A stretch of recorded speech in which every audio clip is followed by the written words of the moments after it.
একটা ছোট্ট অনুরোধ, যদি এই কথাগুলো তোমার ভেতরে কোথাও হালকা একটা নাড়া দিয়ে যায়, তাহলে কোনো বাধ্যবাধকতা নেই, কিন্তু ইচ্ছে হলে একটা লাইক করে দিও। আর যদি মনে হয় এই সিরিজটা আরও গভীরে যেতে পারে, তাহলে মন থেকে সাবস্ক্রাইব করে পাশে থেকো। আমরা তাড়াহুড়ো করব না।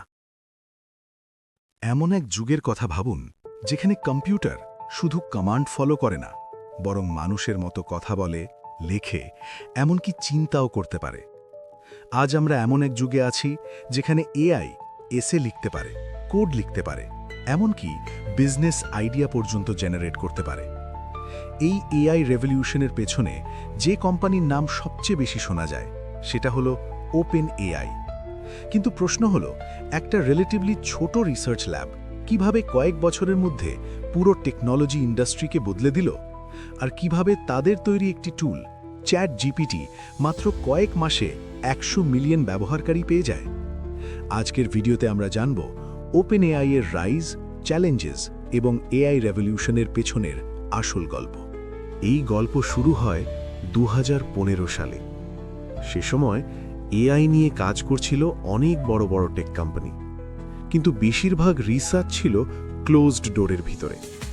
ঠিক তখনই কয়েকজন টেক লিডার একটা নতুন আইডিয়া নিয়ে সামনে আসে।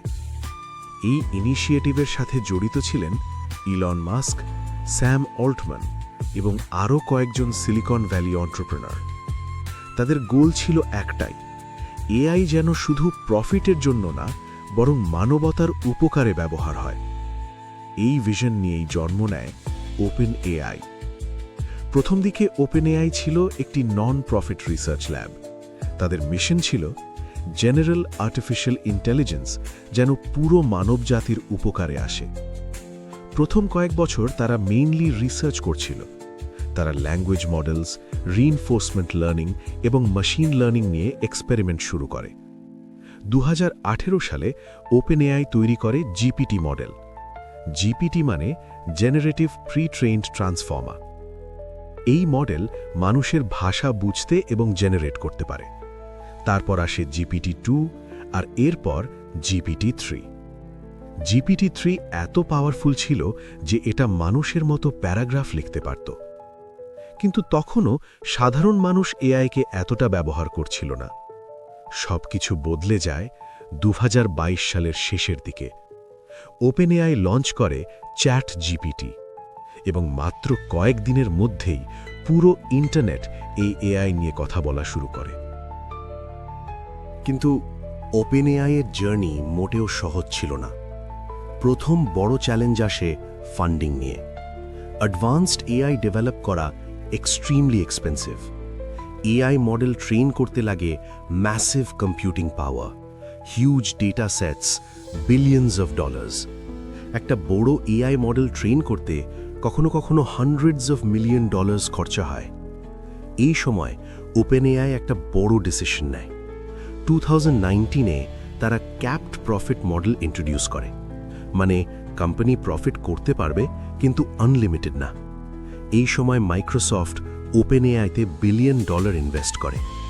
এই পার্টনারশিপ এআই ডেভেলপমেন্টকে ড্রামাটিক্যালি অ্যাক্সেলারেট করে। কিন্তু কনফ্লিক্ট এখানেই শেষ হয়নি। এআই নিয়ে এথিক্যাল কনসার্নও ছিল। অনেকে বলছিল, এআই যদি খুব পাওয়ারফুল হয়ে যায় তাহলে কি হবে? Fake information, deep fake, job loss, AI misuse, এই সব প্রশ্ন ওপেন এআইকে সবসময় ফেস করতে হয়েছে। তার ওপর কম্পিটিশনও বাড়ছিল। কোম্পানিজ লাইক গুগল, মেটা প্ল্যাটফর্মস, অ্যানথ্রোপিক সবাই পাওয়ারফুল এআই তৈরি করার রেসে নেমে পড়ে। এআই ইন্ডাস্ট্রি ধীরে ধীরে একটা গ্লোবাল টেকনোলজি রেস হয়ে যায়। তাহলে প্রশ্ন হলো, ওপেন এআই এত দ্রুত গ্রো করল কেন? এর পিছনে কয়েকটা কি রিজন আছে। প্রথম হচ্ছে টাইমিং। এআই রিসার্চ অনেক বছর ধরেই চলছিল, কিন্তু 2020-র পরে ক্লাউড কম্পিউটিং, বিগ ডেটা আর জিপিইউস, এই তিনটে টেকনোলজি ম্যাচিওর হয়ে যায়। ওপেন এআই ঠিক এই সময়ই ম্যাসিভ এআই মডেলস রিলিজ করে। দ্বিতীয় হচ্ছে প্রোডাক্ট স্ট্র্যাটেজি। অনেক কোম্পানি এআই বানাচ্ছিল, কিন্তু ওপেন এআই একটা স্মার্ট ডিসিশন নেয়। তারা এআইকে ডিরেক্টলি পাবলিকের কাছে নিয়ে আসে। চ্যাট জিপিটি লঞ্চ করে যাতে যে কেউ এআই ট্রাই করতে পারে। এটাই ছিল গেম চেঞ্জার। তৃতীয় হলো পার্টনারশিপ। মাইক্রোসফট পার্টনারশিপ ওপেন এআইকে ম্যাসিভ ইনফ্রাস্ট্রাকচার দেয়, আজিওর ক্লাউড আর billions funding AI development speed dramatically বাড়িয়ে দেয়। চতুর্থ হচ্ছে ইকোসিস্টেম স্ট্র্যাটেজি। ওপেন এআই শুধু চ্যাটবট বানায়নি, তারা ডেভেলপার্সদের জন্য এপিআই তৈরি করেছে। এর ফলে হাজার হাজার স্টার্টআপ ওপেন এআই টেকনোলজি ব্যবহার করে নতুন প্রোডাক্ট বানাচ্ছে। ওপেন এআই স্টোরি থেকে বেশ কিছু গুরুত্বপূর্ণ পাওয়ারফুল লেসন পাওয়া যায়। লেসন নাম্বার 1, বিগ ইনোভেশন প্রায় স্মল রিসার্চ ল্যাব থেকে শুরু হয়। Lesson number 2, right timing business সাকসেসের সবচেয়ে বড় ফ্যাক্টর হতে পারে। লেসন নাম্বার 3, টেকনোলজি শুধু পাওয়ারফুল হলেই হয় না, অ্যাক্সেসেবল হওয়াও দরকার। Lesson number 4,